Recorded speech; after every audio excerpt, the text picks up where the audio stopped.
Bienvenidos al Poder de tu Alma. Mi nombre es Raúl. Hoy tenemos una invitada súper especial, es una invitada súper sabia, con una vida apasionante, una vida intensa, una vida desde unos orígenes de Guinea Ecuatorial, pero nacida en Valencia y actualmente viviendo en Nueva York.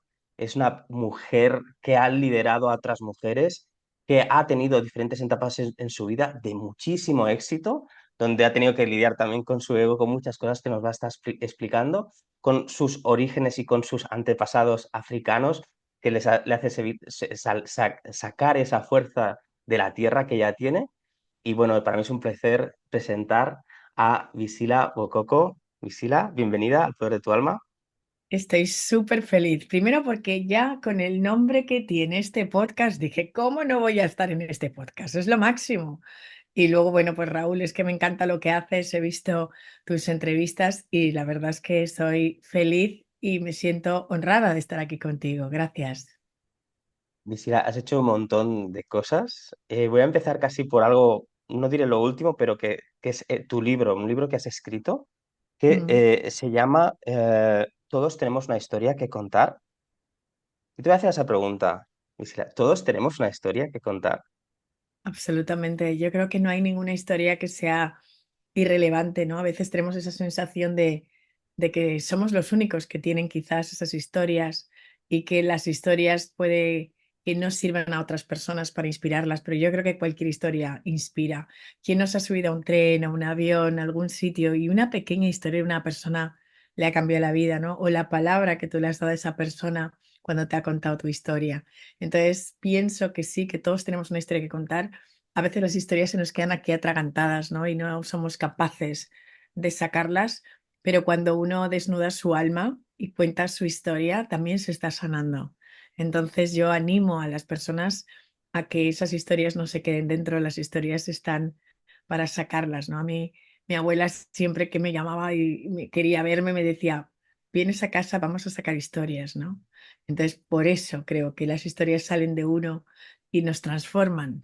Y creo que todas las personas de este mundo, absolutamente todas, tenemos historias que contar. Qué bueno, ¿no? En tu trayectoria profesional, que empezaste de muy abajo, tú tienes ADE, ¿no? Tienes la carrera de ADE, has sacado, no voy a sacar todos los títulos que tienes porque no acabaría. Aparte, somos todos como una conjunción de muchas cosas que nos van llenando, ¿no? No solo esos títulos, pero para situarnos un poquito, tú empiezas como ayudante, ¿no? En un bufete de abogados.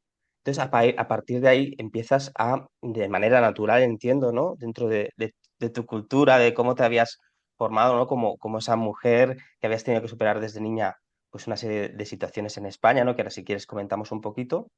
Y en esa parte profesional tuya, ¿en qué momento tienes como un clic hacia esa escala a ese liderazgo que ahora tienes? ¿O se fue dando de manera natural? O sea, ¿el líder ahí se fue haciendo o nació con eso? No, yo creo que se fue haciendo para nada, era líder. Yo creo que era mucho más seguidora que líder, ¿sabes? Cuando era joven, yo lo que quería era, pues desde luego, pertenecer a los grupos, quería ser lo más normal del mundo, no tenía ningún interés en ser especial, ¿no? Pero lo era, en cierto modo, aunque no quería serlo siempre, bueno, pues llamaba la atención al ser la única niña negra en el colegio, en la universidad, en todos sitios, ¿no? Y esa falta de diversidad que había en ese momento en España, pues hace que ya estés en punto de mira y eso crea muchísima presión y aparte de la presión que me pusieron mis padres por ser primera generación africana nacida en España y eso pues tiene un peso, ¿no? Importante en tu vida y cómo te ves. Y también ser la hermana mayor, ¿no? Yo soy la mayor de cuatro y tengo tres hermanos chicos y también, ¿no? Todo lo que tú hagas va a tener trascendencia en cómo nos vean los demás, a todos los africanos del mundo, ¿no? Entonces ya, boom, me pusieron un peso encima.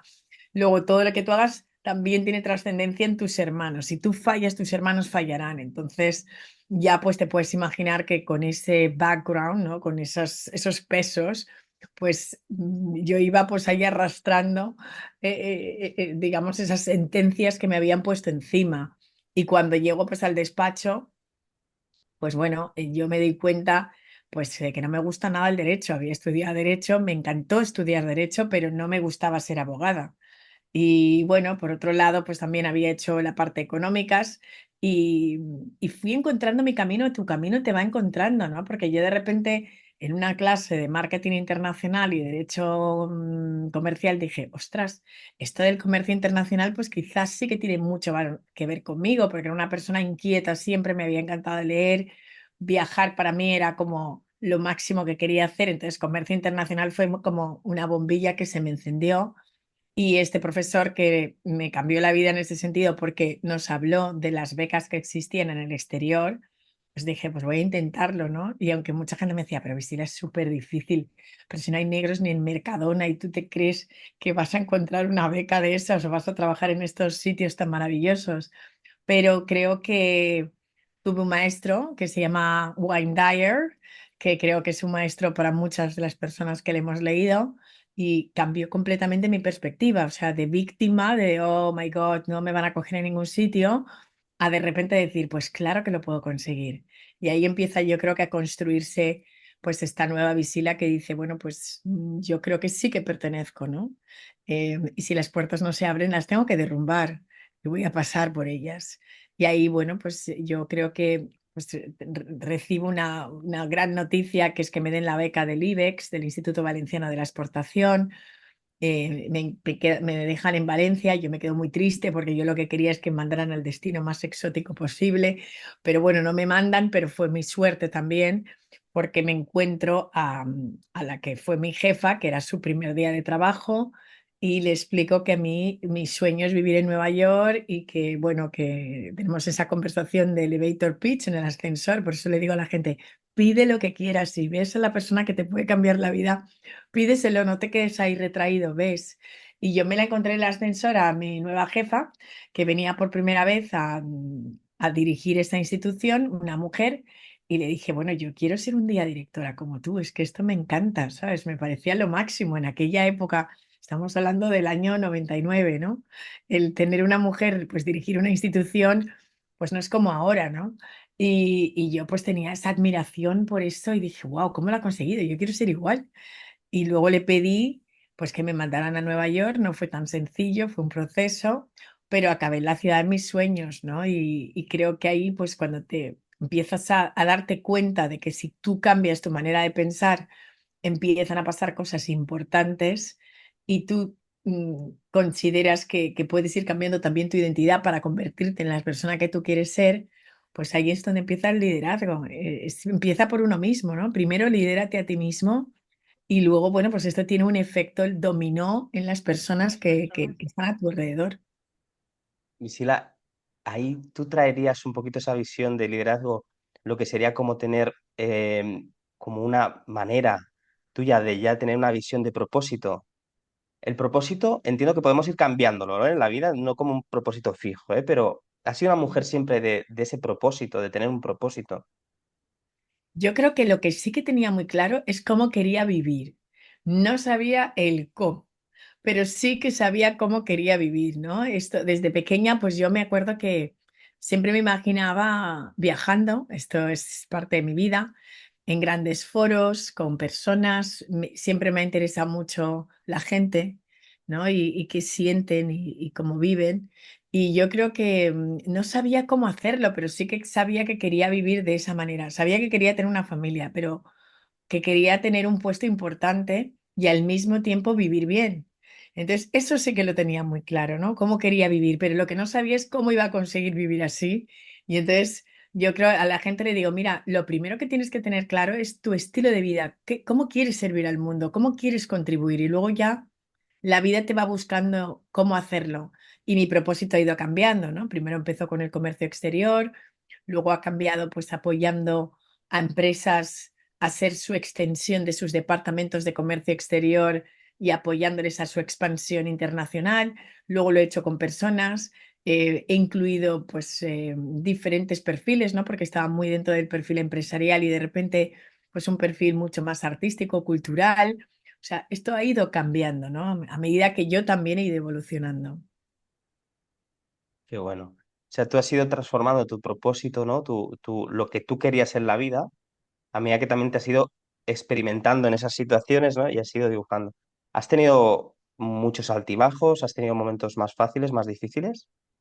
Bueno, ha sido una montaña rusa absoluta, ¿no? Y algunas veces una película de terror, Perdona que te ¿sabes? interrumpa. ¿Sabes por Sí. qué he dicho esto? Porque a veces solo se ve la parte de que llamamos en esta cultura, para que todos nos entienda, el éxito, ¿no? El éxito que está redefiniendo es el éxito, ¿no? Como lo que cada uno encuentra, ¿no? Pero ahí quería hacer ese paréntesis, ¿no? Que solo vemos a veces solo lo bueno, ¿no? Y en esas subidas y bajadas creo que hay mucho aprendizaje. Ha habido muchísimo aprendizaje, ha habido mucho dolor, ha habido mucho miedo, ¿no? Y yo diría que el miedo ha sido una parte muy importante, por eso siempre digo que el miedo ha sido un gran maestro, ¿no? Porque mucha gente ve ahora lo que ve, pero yo sé perfectamente momentos muy difíciles donde, pues cuando tuve a mi hija por primera vez, el no saber cómo voy a poder pagar un colegio para ella, porque las guarderías son súper caras aquí en Estados Unidos, el estar en un entorno donde no tengo a mis padres, no tengo a mi familia, estoy en una ciudad muy hostil, ¿no? Al principio. Y bueno, y luchando pues para que se me reconozca en mi trabajo, que me suban el sueldo porque creo que no voy a poder vivir. Yo tenía tres trabajos cuando vine a Estados Unidos, o sea que estuve en un restaurante que se llamaba Pinchos, que era español, daba clases a unos niños de español, o sea, he hecho de todo, ¿no? Para poder mantener el vivir aquí. Es decir, mi compromiso con esta ciudad era tan grande que decía, bueno, yo sé que podría vivir mucho mejor en otro sitio, pero me voy a quedar aquí. Y entonces, ¿qué requiere? Pues trabajar tres veces más, pues así lo haré, ¿no? Y luego, pues momentos de mucho pánico también, ¿no? De no saber hacia dónde ir, de llegar a un punto donde ya no estoy feliz con lo que hago. Y entonces, ¿ahora qué hago, no? Porque mucha gente se piensa que la carrera es una cosa que tú ves así, boom, boom, boom, y vas. No, la carrera tiene muchas curvas y ha habido momentos en mi vida donde no sabía cuál era el siguiente paso. Y eso da mucho miedo, ¿no? Porque cuando no tienes claridad ni enfoque y dices, pero bueno, ¿cómo voy a manifestar lo que quiero si no sé lo que quiero? ¿No? Y entonces también he estado en momentos donde no sabía cuál era el siguiente paso y qué quería lograr, ¿no? Y han sido momentos de mucha niebla mental y emocional. ¿Cómo has transformado tu historia? O sea, ¿qué cosas han habido ahí que has dicho, voy a transformar mi historia? Porque has hablado ahora de esos cambios, esos momentos de previamente con niebla, Ujú. miedo, pero es para algo, es un motor, ¿no? De transformación. Entonces, ¿cómo has transformado tu historia? Pues yo creo que lo primero que hice fue transformar mi historia personal de familia, ¿no? Todas las personas tenemos muchísimos eh, momentos de nuestra historia que empiezan en la infancia y yo creo que ahí es donde empieza todo. Y allí yo creo que tuve que hacer las paces con muchas partes de mi historia personal, familiar, ¿no? Porque yo vengo de una familia bastante disfuncional y, y me di cuenta que lo que yo tenía que hacer era no juzgar a nadie, sino quererles y punto, ¿sabes? Entonces eso es un primer paso para sanar y es hacer las paces con tus progenitores, con las situaciones que has vivido, con tu bullying en el cole, con todo lo que te ha pasado, ¿no? Y yo creo que ese proceso te ayuda también a superar, porque mucha gente nos quedamos en ese punto, en que todavía estás en la culpo a mis padres, culpo a mis profesores que se rieron de mí o estoy ahí. Entonces yo lo que creo que lo primero que hice fue analizar mi historia desde el principio y mi transgeneracional y entender también de dónde vengo para saber a dónde voy. Y saber, bueno, pues que también habían historias de mucho miedo y dolor en mi familia, en mi linaje, y entender, o sea, en mi linaje ha habido violencia de género, asesinato, ha habido muchas cosas fuertes y entonces eso viaja en tu psique, en tu subconsciente y entonces entenderlo. Y a medida que eso lo vas trabajando, pues cuando vienen otros momentos así, tienes ya herramientas para salir adelante, ¿no? Porque tienes que ir creando esas herramientas. Todos venimos con una cajita de herramientas, pum, pum. Nos mandan a la tierra y nos dicen, ahí vas. Y tus herramientas son estas. Pero claro, hay que buscar esas herramientas. Esos son nuestros dones. Y no siempre son tan fáciles verlos. A veces son otras personas que los ven en ti y tú no los ves, ¿no? Por eso creo que es muy importante de quién te rodeas. Y yo he tenido la suerte de tener un círculo de personas maravillosos, maestros que han ido apareciendo en mi vida, que han ido detectando, oye, ¿no has visto que aquí tenías ese utensilio que te va a servir muchísimo para poder salir? Entonces, bueno, pues yo creo que todo eso ha ido transformándome y yo he ido sabiendo utilizar qué herramientas necesito en cada momento para poder salir adelante. Entonces, para mí, por ejemplo, la lectura ha sido una herramienta fundamental, porque de pequeña a mí los libros me salvaron la vida, fueron mis maestros, mis nanis, me sanaron. Entonces, bueno, pues llegas a un momento en que esa herramienta igual ya no te sirve, porque dentro de mi cultura africana tú te tienes que buscar la vida, o sea, tú no puedes ir a un terapeuta porque es una vergüenza. ¿Cómo vas a ir tú a contarle a nadie lo que te pasa? Y además, o sea, que no existe la enfermedad mental, ni existe la depresión, ni existe la ansiedad. O sea, eso no es para ti, eso es para blancos. O sea, ¿pero de qué estás hablando? Entonces, de repente dices, oye, soy un extraterrestre porque yo de repente me siento que necesito ayuda. Y, boom, aparece una persona y yo digo, oh, bueno, pues este es el coach, pues igual puede funcionar. Y entonces trabajo con una coach que es maravillosa, que es como mi hermana hoy por hoy, y la adoro.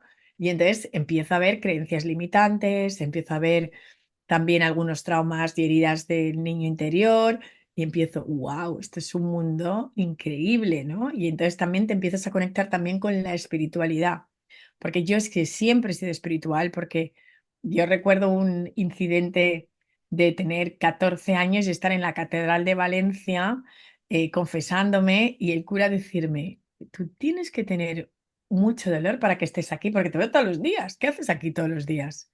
¿No? Y yo decía, no, es que siento tanta paz cuando entro aquí. Y, y nada, y tenía una amiga que era una señora gitana que pedía allí, y yo siempre pues le daba algo, y era mi rutina, ¿sabes? El ir a la iglesia y sentir esa paz.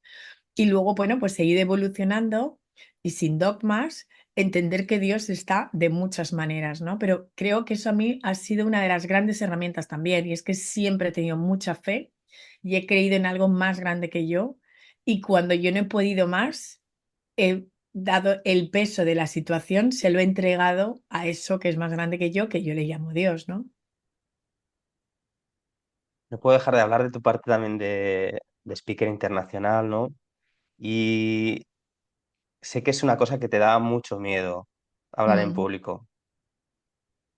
Voy a hacer como que no lo sé, ¿no? Pero lo sé. ¿Qué te pasó justo antes, justo antes de dar esa primera gran charla que tuviste que dar, además ante reyes africanos, ¿no? Y tal? ¿Qué te pasó ahí? ¿Qué hiciste? ¿A quién Bueno, pediste ayuda? mira, yo pedí ayuda a la Virgen María porque siempre tenía una conexión muy grande para mí es una madre, ¿no? Y recuerdo que en ese momento en el que yo me jugaba mucho y que yo había evitado durante toda mi vida intentar estar en este tipo de foros, pero bueno, la vida a veces te empuja y por eso digo que detrás del miedo está la oportunidad y una aventura que igual te estás perdiendo, ¿no? Y en mi caso, pues bueno, si el máximo miedo que tenía era hablar en público, cuando pasa eso, y pasaron dos cosas. Lo primero, cuando alguien cree en ti más que tú, en ti mismo, y en ese caso fue mi amiga Guillermina, que era ministra de Cultura y de Turismo de Guinea Ecuatorial, y ella me dijo, mira, Visila, lo vas a hacer tú porque me da la gana y punto, ¿sabes? Y entonces yo me quedé así porque los productores dijeron, mira, esta chica no sirve para hablar, ¿sabes? Entonces vamos a coger a un tipo que es de la radio de Zimbabue, que lo haga él. Y ella dijo, nadie viene a mi país a decir quién hace esto, lo va a hacer Visila y punto. Y lo digo así, si no, me devolvéis el dinero. Y yo me encontré en una situación donde dije, pero que no sabes dónde estás metiendo, que los tíos tienen razón, que yo no puedo hacer esto, que ellos han visto en el ensayo que soy incapaz. Y ellos le dijeron eso, esta chica no sirve, pero ella estaba convencida de que yo lo iba a hacer. Y ahí yo creo que se crea el efecto Pigmalión, y es la profecía autocumplida. Cuando alguien cree en ti más que en tú te conviertes en lo que esa persona quiere que tú seas. Y ahí, bueno, pues el Pigmalión se dio, porque yo al día siguiente, cuando fui a hablar con ella y le dije, mira, este es el guión, así lo veo, me dijo, perfecto. Yo me subí a ese escenario muerta de miedo, pero dije, mira, acabo de venir de ver a la Virgen María en Éfesos, pues sabes que te lo entrego, esto eres tú. Y yo sentí en ese momento como que todo pasaba a través de mí. No, no, o sea, de Wow, hecho, yo no me reconocía a mí misma en ese wow. escenario. ¿Sabes? Cuando acabó el discurso y yo me vi en las imágenes, dije, pero ¿qué me ha pasado? ¿Sabes? O sea, yo no entiendo nada de lo que acaba de pasar. Y ahí, bueno, pues se rompió un poco, pues ese, digamos, como la maldición esa de que yo no puedo hablar en público, ¿sabes? ¿Sabes que creo en esa especie de empujones, de que te da tus guías o el plan de tu vida, ¿no? No es casualidad todo eso. Para mí, si me permites Mm. una opinión, tiene muchísima más importancia de la que a lo mejor en un momento puede parecer, ¿no? Se le puede dar, pero es increíble. Ese momento determina también a Visila, que ahora transmite tantos valores, mueve tantas cosas, conecta a tantas personas. Yo te veo como una líder en muchas cosas, pero también una líder espiritual. Pues mira, yo antes creo que huía un poco de ese término. Recuerdo que hace un par de años alguien me dijo, mira, quiero que vengas a este viaje como líder espiritual, ¿no? Y que era un viaje que se hacía a una parte de África y ella lo describió que yo iba a ese viaje como líder espiritual y yo pensé, bueno, pero tú te das cuenta de que yo soy emprendedora, empresaria, o sea, vengo del mundo muy business, o sea, no sé si realmente no has visto muy bien mi perfil. Y ella me dijo, no, no, se ha visto perfectamente tu perfil. O sea, yo quiero que vengas a este viaje como esa persona que yo Yo lo veo, vi. ¿no? Sí. Y entonces, bueno, pues yo creo que he ido como un poco evitando el que se me vea en ese sector, pero cada vez veo que está más así, ¿no? Y te voy a contar algo que no le he contado a nadie porque además acaba de suceder. Yo vengo de Bolivia hace una semana y tuvimos el domingo que teníamos libre, o sea, de todas las posibilidades que habían de rutas y de turismo, había una que era como ancestral. Y yo dije, esa. Teníamos 8 opciones, dije, esa. Y entonces, pues conocí a Mamá Elena, que era una señora, pues una chamana típica de boliviana, ¿no? Que se conecta con otras cosas. Y fue impresionante porque cuando yo llegué allí y nos vimos, nos dimos un abrazo como si fuéramos hermanos de toda la vida. Y todo el viaje estuvimos juntas abriéndonos, ¿no? Y su mensaje fue ese, ¿no? En cierto modo, ¿no? Que no me olvidara de mis ancestros y del mensaje que yo venía también a hacer. Y entonces, claro, yo dije, bueno, ya me lo están diciendo tan clarito que bueno, ya no puedo huir de esto, ¿no? Así que, bueno, pues ahora yo creo que ya empiezo a aceptar. Yo vengo de una educación muy racional y lógicamente pues si estudias Derecho y Económicas, pues quieres que uno y uno sean dos y aquí en el mundo espiritual uno y uno nunca son dos. Entonces he tenido que romper también esas barreras donde esa parte lógica mía pues ha estado en muchos casos interfiriendo para que yo sea quien tengo que ser, ¿no? Al final, y además tú como persona que sabes de emprendimiento, has emprendido, sabes el concepto, ¿no? De que cuando un sector crece mucho, me va a permitir el sector de la espiritualidad que lo diga así, porque no deja de ser también como un sector donde hasta los Sí. algoritmos también ubican, para mí Mm. es otra, pero o sea, en ese sentido es así. Cuando un sector crece es cuando conceptos triunfadores de otros sectores se incorporan al sector que está en crecimiento. ¿Me explico? O sea, es como incorporamos Totalmente. algo y eso hace elevar, ¿no? Y para mí es esto, para mí es esto. Esto es esa guía interna, esa guía ancestral que todos tenemos, que en tu historia tan maravillosa tienes, con tantas lecciones. Para mí es una persona que ahora mismo estás en un punto fantástico, ¿no? Para inspirar a muchas personas en lo que a ti te apetezca, ¿no? Lógicamente, pero con esa visión espiritual, que al final esa visión espiritual es una visión interna, un camino individual de cada uno hacia esa conexión con algo más. Entonces, por ahí incluimos muchas más cosas, ¿no? En todo esto, ¿no? Y si me permites que te pregunte sobre tu viaje a Bolivia, con esta chamana, o sea, qué te transmitía ella desde su punto de vista del mundo, ¿no? ¿Qué te transmitía y qué compartía? Y si puedes explicar algo de eso. Pues mira, fue muy interesante porque ella, por ejemplo, hablaba del tema de la lengua, del idioma, y decía que cualquier persona tenía el derecho, que lo que te conecta con tus ancestros también es tu lengua, ¿no? Y que ellos, pues en Bolivia tienen realmente muchísimas diferentes tribus o etnias y grupos. y que bueno, pues que ella desde luego, pues como una persona india quería su cultura. Y también hablaba de la vestimenta, que a ella lo que le conectaba con sus ancestros es vestir de la manera en la que ellos se vestían. Y eso me encantó, ¿no? Porque hay veces que rechazamos los trajes regionales, las lenguas, y que en cierto modo, pues eso es lo que te conecta con tu linaje, y que era muy bueno hacer eso, ¿no? Y entonces en esa conversación me encantó el orgullo que tienen de ser quienes son. Y eso creo que es muy importante, ¿no? Que entendamos muchas veces la multiculturalidad es riqueza absoluta, y eso yo lo veo siempre como una ensalada, ¿no? Porque hemos pasado de ser un potaje, ¿no? De todas las culturas juntas y todo está bien, no veo colores, no veo nada, no veo... No, un momento. Aquí lo que importa es ser una ensalada, porque una ensalada tiene un montón de ingredientes que están todos ricos y que funcionan tan bien porque cada uno en su esencia es rico.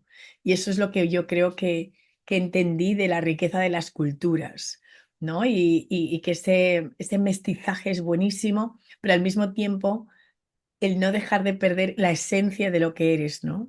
Los diferentes ingredientes de los que estás compuesto. Y eso era la cultura. Y bueno, pues ella decía que volvíamos a ese mundo más ancestral, a ese mundo mucho más auténtico, la importancia de la Pachamama, ¿no? De pedirle permiso, de respetarla, ¿no? De saber que ella es nuestra madre, ¿no? Y la que nos acoge, ¿no? En esta tierra. Y yo aprendí muchísimo de ese respeto, ¿no? De estar subiendo por la montaña y ellos estaban como pidiendo permiso, ¿no? Y me recordó a mi abuela. Mi abuela, si un día íbamos a la playa, como vivíamos en Valencia, decía, Visera, no te olvides de pedir permiso al mar antes de entrar, ¿sabes? O sea, Eso te iba a tenemos mucho... decir, digo, tú tienes que haber vivido esto con tus familiares, sobre todo con los mayores, ¿no? Tu abuela, toda Sí. esta conexión a que todo tiene un espíritu, ¿no? Para mi abuela todo tenía espíritu, un árbol tenía espíritu. Eh, yo recuerdo, pues que por ejemplo me decía, si una persona estaba, por ejemplo, desencaminada en la vida, mi abuela me decía, ¿sabes lo que le ha pasado? Que sus padres no enterraron su ombligo bien. Y entonces dice, me decía, me contaba una historia de, es que a tal persona, un perro excavando se cogió su ombligo y entonces nunca sabe por dónde va por la vida, está como loco, ¿sabes? No sabe muy bien dónde va.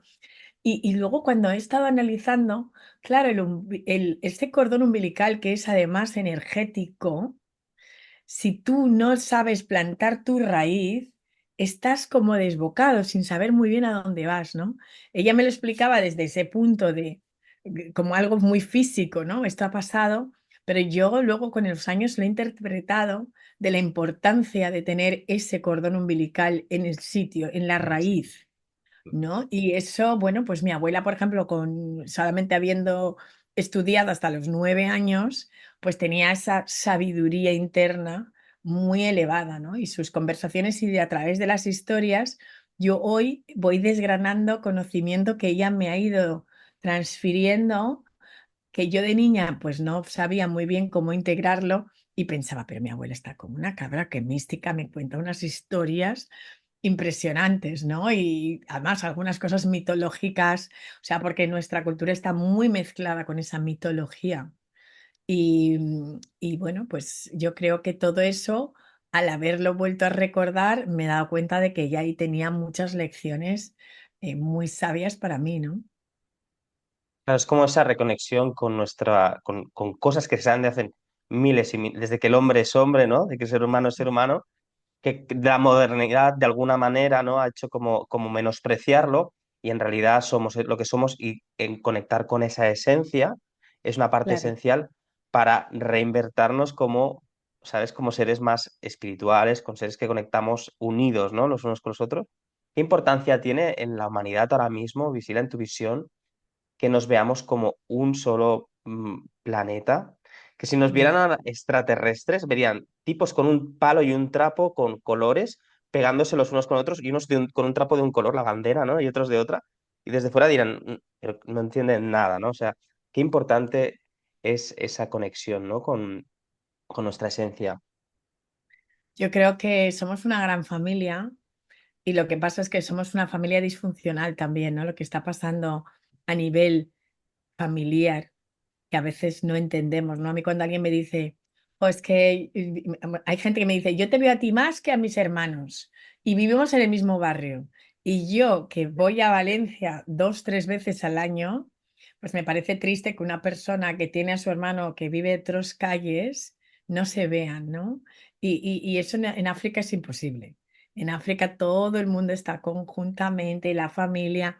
La última vez que fui a Guinea me quedé triste porque está pasando algo que es lo que trae la modernidad y es que por primera vez fui a un centro de día de ancianos y fui a visitarlos. Ellos no se quedan a dormir, pero ya hay cada vez, como la gente trabaja mucho, ya no tienen el cuidado de los ancianos, ¿no? Mi abuela era cuidada por la comunidad, por la gente, todo el mundo estaba allí, pero ahora ya es un fenómeno que se está dando que el anciano le recogen un autobús, pasa ahí, come en este centro, que es de una amiga mía que lo ha montado, siguiendo un poco ese modelo europeo y tiene a los ancianos, ¿no? Pues eso no pasaba antiguamente.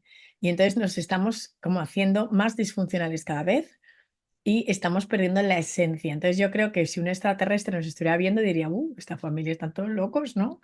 Porque ¿qué les pasa? ¿Sabes? Pues lo mismo que a veces vemos familias que están desestructuradas, pues es lo que nos está pasando. No deberían haber tantas fronteras, ¿no? Y yo creo que las fronteras ya son mentales. O sea, tú y yo, tú estás aquí y yo estoy aquí, el otro, y yo me veo en el otro. ¿Sabes? Yo, por ejemplo, cuando me dieron el premio de Ciudadana del Mundo, he sido siempre muy reacia al tema de los premios, porque el síndrome del impostor estaba siempre detrás diciéndome, ¿quién eres tú, no? Pero cuando este premio me lo dieron, fue el único en el que realmente he tenido paz al recibirlo, porque pensé, este sí que es de verdad. ¿No? Porque sí que me siento una ciudadana del mundo, sí que cuando estuve en Bolivia me he sentido como ellos, he sido una de ellos, cuando estoy en Kenia soy una keniata más, cuando estoy en España soy súper española, no tengo ninguna sensación en ningún momento de no pertenecer, he estado en Suiza este año y me he sentido igual y yo creo que eso es una forma de ser y estar en el mundo, sentir que eres parte de todo y es esa mirada donde realmente te ves reflejada en el otro, no te ves separada del otro. Y es una manera distinta de mirar el mundo, ¿no? Y eso hace que yo, cuando vaya a cualquier país, tenga esa sensación de sentirme en casa. Ese amor incondicional, ¿no? De alguna manera, ese amor puro, que de alguna manera también nos han dicho que eso solo se puede dar a los hijos, ¿no? No, tú el amor incondicional solo ni a la pareja. Pues si no das amor incondicional con quien duermes cada noche. Otra cosa es que no, entiendo yo, no dejar de cuidarse uno mismo, no tener las Claro, cosas claras uno mismo y buscar la experiencia de la vida a través de lo que tú quieres ser y cómo quieres pintarlo en referencia con el otro.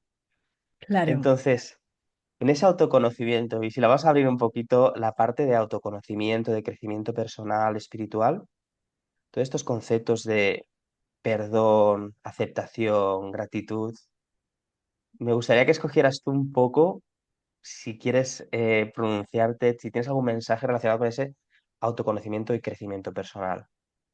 Pues yo creo que me encanta, has tocado tres temas interesantes, pero me voy a centrar en la gratitud. Porque en el momento más difícil de mi vida, que fue cuando perdí el trabajo, me echaron y además me divorcié del que entonces era mi marido, para mí eso fue la noche oscura del alma. Yo no sabía quién era, ¿no? Porque de repente ya no era directora de algo con lo que yo me había identificado, ni era mujer de algo con lo que también me había identificado. Entonces, si ya no tengo la familia que yo había construido y se me ha ido a freír espárragos y no tengo ese trabajo donde he pensado que yo soy ese trabajo y he dado 16 horas de mi día a eso, y encontré un libro que se llamaba La magia de Rhonda Byrne y entonces empecé a hacer los ejercicios de gratitud y agradecimiento y en un año realmente había salido de esa noche oscura del alma, había emprendido y también tenía nueva pareja, ¿sabes? O sea, tenía una nueva vida, me había transformado por completo y además había logrado construir incluso una familia reunida, que eso no es fácil, ¿no? Y desde la gratitud, desde el bendecir a todo el mundo que estaba a mi alrededor. Y de repente, pues todo lo que parecía al principio un horror y me daba mucho miedo, ese trabajo diario, ¿no? 365 días realmente en gratitud absoluta por todo, por lo que te ha pasado, por lo que no te gusta, por todo. Ese trabajo, y aún lo sigo haciendo, o sea, antes de sentarme aquí a hablar contigo, he hecho mi lista de gratitud. Todas las mañanas hago mi lista de gratitud y si no me da tiempo por la mañana, la hago por la noche, pero siempre hay algo por lo que estar agradecido. Y para mí ha sido uno de los grandes poderes de manifestación absoluta de autoconocimiento, porque me estoy fijando además en lo bonito de la vida, ¿no? Entonces me estoy conectando con la vida. Y luego el perdón, pues también es extremadamente poderoso. El perdón es como desentascar pues un grifo de esos, o sea, una pila que está ya atascada de agua y que estás ahí desentascando, pues el perdón hace rrr, y entonces empieza a correr el agua, ¿no? Y yo creo que el perdón también es fundamental. Y sobre todo el perdón a uno mismo, porque todos, sí, decimos, no, yo he perdonado ya, pero ¿te has perdonado a ti? Porque hay veces que todavía no hemos perdonado. Mira, el otro día, mientras le contaba a un amigo en una cena, era un hipnotizador y mentalista, ¿no? Y lo conocí el sábado por la noche y entonces me decía, no, pues he ayudado a mucha gente a través de la hipnosis a sus miedos. Y yo le dije, ay, pues yo una vez pues, te tengo miedo a conducir precisamente porque casi mato a mis primos. Y entonces mi amigo Ángel Rielo, que estaba ahí, me dijo, oye, Visila, ¿te notas que todavía hay culpa en eso? Y pensé, ah, ¿ves? O sea, él detectó que todavía ahí había cierta culpa en esa conversación que tuvimos hace unos días. Y ahí me di cuenta y dije, "Ah, pues quizás por eso todavía no he trascendido ese miedo, ¿no? A sentirme cómoda en el volante. Y bueno, eso es el autoconocimiento, ¿sabes? El intentar ir buscando dónde se te ha quedado, pues hay una semillita que todavía no has limpiado y que está ahí. Y creo que el perdón es otra de las cosas que yo diría a todo el mundo, analízate en qué partes de ti no te has perdonado, ¿no? Nos tenemos mucha culpa por muchas cosas, ¿no? Y son muy sutiles, pero están.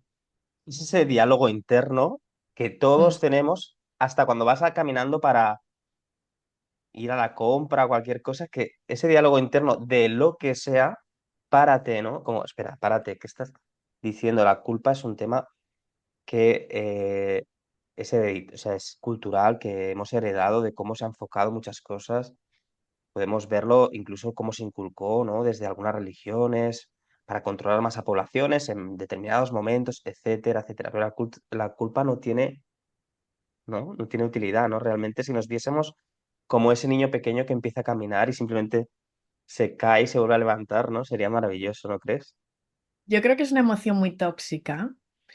Y es de las emociones que más nos limitan, la culpa.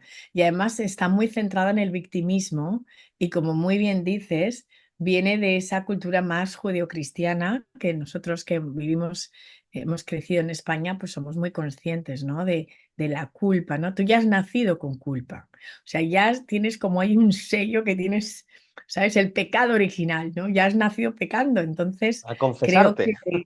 Exacto, yo pienso que eso también nos ha hecho mucho daño como sociedad, ¿no? Y fíjate que yo creo que la relación con Dios es fantástica porque Dios es nuestro Padre y si nosotros que somos padres a nuestros hijos les perdonamos todo y lo único que vemos en nuestros hijos es amor, pues imagínate el que tiene esa capacidad o ella, ¿no? Ese ente que es amor incondicional y puro, pues lógicamente no nos va a culpabilizar, nos culpabilizamos nosotros, ¿no? Como seres humanos. Y este análisis de sentir que te estás quitando esa losa de encima, es increíble lo que puede hacer en tu vida, ¿no? Y el despegue que puedes dar, ¿no? Porque entonces todas esas tinieblas se van y te empiezas a ver a ti y como tú dices, ¿no? En estado puro, ¿no? Como ese bebé puro, lleno de amor que viene a este mundo así. Y yo creo que esa mirada hacia nosotros, desde esa empatía, desde esa compasión y de ese amor, es fundamental, ¿no? Entonces empiezas a callar esa voz, que yo la llamo la loquita de la casa, ¿sabes? Que está ahí todo el día dándole. Y entonces de repente, bueno, pues ahí hay técnicas, pues la meditación es una de ellas, pero no es la única, donde realmente esa voz de repente entras en ese silencio y entonces te ves de verdad, entonces te sientes de verdad. El ego, ¿no? Ese creo que llamamos el ego, ¿no? También esa vocecita, ¿no? Que no es la parte de conciencia, que no es el alma hablando, ¿no? Mm, Tenemos como el ego, ¿no? Que es, siempre solo piensa en sí mismo, está encerrado, es precavido, mira a ver la parte que puede ser, que me interesa, que no me interesa, cuando el alma, ¿no? Es la que nos dice, ábrete, expande, ¿no? total. ¿Te trasladas mucha conexión a tu alma? Sé que tienes que, como todos tenemos, ¿no? Pues nuestras partes de ego, pero se transmites muchísima conexión, ¿no? Con esa parte de alma, que además tan buenos resultados te ha dado en la vida, ¿verdad? Yo creo que me ha dado todos los resultados en la vida, ¿no? No, no buenos, sino todos, ¿no? Porque yo creo que si escuchas a la voz de tu alma, en realidad tu GPS divino se pone a funcionar. Y creo que ese GPS lo tenemos todos, todas las personas. Y a veces está un poco fuera de orden, no está funcionándote, precisamente porque no te has parado a mirar, no te has parado a escuchar. Y esa parada da mucho miedo. Yo entiendo por qué muchas veces no queremos. O sea, yo también estaba en la rueda del hámster, ¿no? No te pares. O sea, todo es ruido, ruido, gente todo el día. Y quieres estar porque no quieres verte, no quieres escuchar. Entonces vivimos en una vorágine y ahora pues los teléfonos nos ayudan más todavía, porque antes, bueno, pues podrías tener silencio, de repente apagabas la televisión, la radio, pero es que ahora estamos todo el día completamente expuestos a una serie de estímulos externos que no te permiten estar en tu interior. Entonces, cuando tú te das permiso para estar en tu interior, entonces las cosas suceden para ti y es mucho más sencillo vivir la vida. Entonces tu alma te va indicando, es por aquí, es por allí, tú vas escuchando y ves las señales inmediatamente. Y entonces de repente dices, claro, tengo que ir aquí, o tengo que sacar este producto, o tengo que escribir este libro, o tengo que hablar con tal persona porque sé que desde ahí me va a abrir una puerta a otro sitio, ¿no? Pero es que al final es un baile de almas tan bonito, ¿no? Porque tu alma te está ahí diciendo, tal, baila conmigo. Y entonces es un baile súper interesante porque te va llevando, tú te dejas llevar, ¿sabes? Como un tango. Practicas yoga desde muy pequeñita, ¿verdad? Bueno, mi padre es que hacía yoga siempre. Yo la imagen que tengo de cuando me iba al colegio es mi padre haciendo el pino y diciéndome adiós, así ahí haciendo el pino, Vale. ¿sabes? Entonces, he crecido en una casa donde no ha sido el tema de la espiritualidad a su manera, ha sido pues el tema del yoga. Me mandaron a meditación trascendental con mi hermano tendría 6 y yo tendría 8 o 9 años.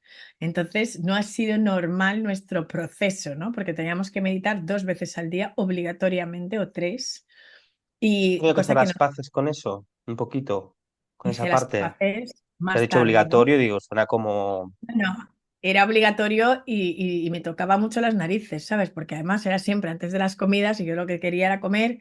No, no, ahora meditar normal, 20 minutos, tenías muerto de hambre el colegio y ahora meditar, ¿sabes? normal. Entonces, no tenía esa relación ni entendía, pero ahora sí entiendo que seguramente nos salvó de muchas cosas, porque creo que la Seguro. meditación también crea una capa electromagnética que te protege de muchas cosas, ¿no? Yo Ujú. vivía en una época en Valencia que había mucha droga, muchas historias, y de cierta manera como que nunca pasaron por delante de mí, ¿no? Entonces yo creo que eso ha sido muy interesante, el poder de la meditación, entenderlo después, y ahora pues es algo que hago de manera habitual y natural. He experimentado muchísimos tipos de meditaciones y creo que todo el mundo debe experimentar, ¿no? Luego he vuelto a la base, pero he hecho una meditation con mantras, visualización. Creo que está bien probar todo y ver qué te funciona, y también cada día quizás necesitas una cosa diferente. Y luego yoga también he hecho muchísimo, Kundalini yoga me gusta mucho. Y bueno, pues yo creo que esa conexión del cuerpo, la mente y el espíritu, pues está muy bien y te pone en equilibrio, ¿no?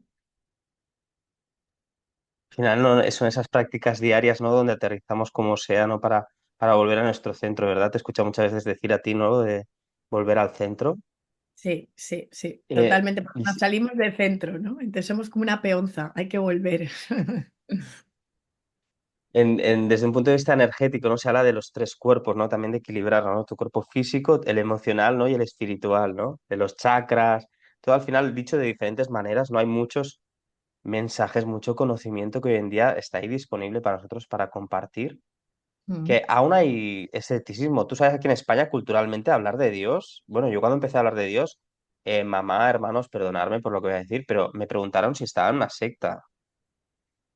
Hace poco en una entrevista, cuando yo dije que yo tenía el mejor partner en los negocios del mundo y que era Dios, se quedó la gente un poco alucinada. Pero es que es verdad, es el mejor socio que tengo. Mi socio estratégico es él, ¿sabes? Es Dios. Entonces, El creador. exactamente. Entonces yo creo que mucha gente todavía siente que esto está ligado a un tema político, ¿no? A una manera de ver la vida que creo que está alejado de realmente, ¿no? Porque Dios no tiene ningún tinte político ni tiene nada, ¿sabes? Es una esencia que recoge todo y yo pues pienso que tenemos que hablar cada vez más de él, revelarle más, ¿no? Y no dejarle, porque si a mí me preguntaran realmente qué es lo que ha hecho que llegue hasta aquí, es que he tenido ese partner realmente, o sea, mi socio estratégico más increíble ha sido Dios, ¿no? Y sigo orando también, ¿no? Y es algo que creo. Y además es que oro en cualquier parte del mundo, es decir, yo puedo estar con una chamana y ella está pues cantándole al fuego porque ella es para ella los cuatro elementos, es Dios y entiendo perfectamente su visión de Dios. Y nuestra visión de Dios, por ejemplo, en África, es muy animista. Dios está en todas partes, es todo espíritu. Entonces Dios está en tus familiares.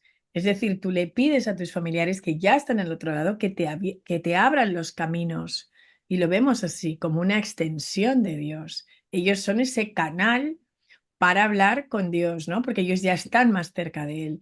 Y para mí todo lo entiendo y también me encanta y voy a retiros con pues, más católicos y me encanta la Virgen María, me encantan los santos, no sé, o sea, creo que una cosa no está reñida con la otra, ¿no? Tengo una visión muy abierta y entiendo la espiritualidad. El otro día tuve la suerte de estar cenando en la mesa con un sacerdote y me encantó el poder también estar entendiendo la espiritualidad desde ese lado, ¿no? Yo he estado en la UCA, en la Universidad Católica de Argentina, y he estado en un congreso teológico y me han cogido como speaker para cerrar el evento, ¿no? Y he estado allí y estuve toda la semana con los teólogos, las personas que se estaban ordenando y me pareció, me pareció increíble la experiencia y sentí que no les hace muchas veces justicia todo ese trabajo y entrega que están muchas veces haciendo. Y yo les dije que tenían un problema de marketing, ¿no? Y entonces se reían, ¿no? Porque les dije, tenéis Total. un gran problema de marketing porque no se sabe todas las maravillosas cosas que estáis haciendo muchos de vosotros y se juzga muchas veces a la iglesia por unos pocos, ¿no? Y sin embargo hay grandes personas en todos sitios. Hay religiosos que tienen una gran religiosidad, pero la espiritualidad no la sientes. Pero también hay religiosos que tienen una gran espiritualidad, que te transmiten toda esa conexión con Dios, con el amor, con todos esos valores, y es maravilloso, gente súper sabia y que viven en eso, ¿no? Viven ahí, es maravilloso. Maravilloso todo lo que cuentas. Para ir acabando, Visila, me gustaría hablar del orden de las cosas, ¿no? Del ser, hacer y tener. Ujú. ¿Por dónde empezarías? Mira, pues desde luego por el ser. Mira, esta pregunta me la hizo mi coach y ¿para ti qué es más importante, ser o tener? ¿No? Y ese fue el primer ejercicio de coaching que yo hice y me fui al hotel llorando, la verdad.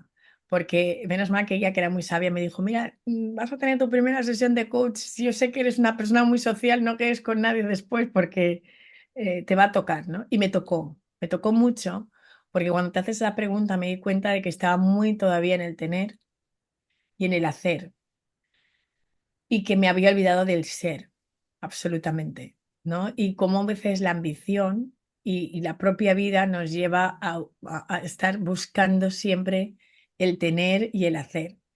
Entonces, cuando eres, tienes y haces. Entonces, cuando tú pones por delante al ser y solo tienes que ser tú y eres auténtico con tu ser, entonces empiezan a pasar muchas cosas, porque el tema del tener y el hacer es que te hace tener muchísimas máscaras con las cuales te mueves en el mundo y son tus máscaras de protección. Pero cuando tú te vas quitando esas máscaras y empiezas a ver tu ser, las cosas que empiezan a pasar a tu vida, realmente empiezas a entender muchas cosas y empiezas a vivirla de otra manera. No estás sobreviviendo, estás viviendo. Y muchos estamos sobreviviendo. Hipotecas, coche, letra de no sé qué. O sea, estás sobreviviendo, no estás viviendo. ¿No? Y decimos, ya, pero es que a mí mucha gente me dice, ya, pero es que tengo muchas facturas que pagar y entonces ya, ¿sabes? Entonces, claro, estás poniendo por encima eso. Pero si tú te abandonas al ser, que eso es rendirse, bueno, pasan muchas cosas en ese momento de rendirse, en esa rendición, en ese, uff, me voy a dejar ser, voy a ser. Y ahí se empieza a ordenar todo y el orden de las cosas hace que las cosas se coloquen en su sitio. Bueno, es que esa parte de ser, ¿no? Que sería como cuidar tu árbol. Si todos Ujú. cuidásemos nuestro árbol, qué maravilloso bosque tendríamos, ¿verdad? Tendríamos otro Absolutamente. mundo con otro enfoque. Cada uno seríamos lo que tenemos que ser. Maravilloso hablar contigo, Visila. Me quedaría aquí hablando contigo muchísimo más, pero sé que estás muy ocupada. Además, has hecho un esfuerzo muy grande porque estás recién llegada de tu viaje a Bolivia. Me imagino que si tú quieres, repetiremos esta conversación con más temas porque se me ha quedado en el tintero hablar contigo sobre manifestación, sobre todo un montón de cosas prácticas que podemos hacer en nuestro día a día desde conexión espiritual, pero como siempre, las buenas Bueno, películas que hay sepas una segunda parte también. que volveré y me encantará compartir cuáles son los sistemas de manifestación que yo he integrado en mi vida y que sigo haciendo y investigando. Y yo soy pues también mucho de probar. Es decir, creo que esa mente lógica y racional me ayuda mucho a medir y mido y veo y digo, esto funciona, ¿sabes? No De hablo del esos, boom, boom, sino que me gusta bajarlo a tierra. de esos libros que tienes por ahí detrás, ¿cuántos están relacionados con la espiritualidad, la manifestación y todo eso? El 60%. El 60%, ¿verdad? Qué 60%. bueno, Tengo qué otra bueno. biblioteca delante, también 60% están relacionados con ese tema, sí. Eres una mujer de libros, estás llevando todo el tema también de los libros a África, ¿no? En diferentes proyectos que tienes. No, no hemos hablado mucho de eso. Invito a las personas que vayan a ver otros podcasts tuyos que hablas muchísimo más de esto. Las charlas en BBVA que tienes, muchísimas entrevistas maravillosas que tienen por ahí. Invito a todo el mundo que vaya a ver también tu página web, visilabococo.com, si no me equivoco, si es así correcto. Y Sí. pondré tus redes sociales por ahí también, absolutamente. Y nada más despedirme y darte un abrazo enorme, sentirme súper agradecido por esta charla que hemos tenido en el día de hoy. Y nada más despedirte, que si quieres decir alguna última cosa para despedirte de la audiencia. Bueno, lo primero, Raúl, es que he disfrutado muchísimo en el plano en el que hemos estado hablando, ¿no? He sentido que hemos estado en otro plano, aquí, ¿no? Vibrando alto y ha sido un espacio en el que yo, desde luego, solamente puedo estar agradecida de la oportunidad de haber tenido esta conversación, donde realmente ha sido de corazón a corazón, de ser a ser, y así lo he sentido y me ha encantado. Y decirle a la audiencia, desde luego, pues que estoy aquí realmente abierta a todo, que me encanta compartir, que soy una persona que me encanta la gente. Creo que todos tenemos una historia que contar, contar vuestras historias. Lo más importante no es la historia que has vivido, sino la historia que quieres ser. Y cada día de tu vida tienes la oportunidad de ser esa historia que quieres ser. Tenemos todos este libro abierto, página en blanco, cada día para escribir esa nueva historia. Y yo lo hago. De hecho, siempre escribo en mi diario cómo quiero que sea mi día, ¿no? En un mundo perfecto, cómo me gustaría que fuera mi vida. Y hoy está siendo perfecto porque estoy contigo, Raúl, y gracias, gracias, gracias. Gracias, eres una mujer súper generosa, maravillosa. Nada más que palabras de agradecimiento a Visila. Ha sido un placer tenerla en el poder de tu alma. Espero que os haya gustado, darle like, seguirle, buscar sus redes sociales, también las mías, y estaré encantado de volver con un nuevo capítulo. Hasta luego.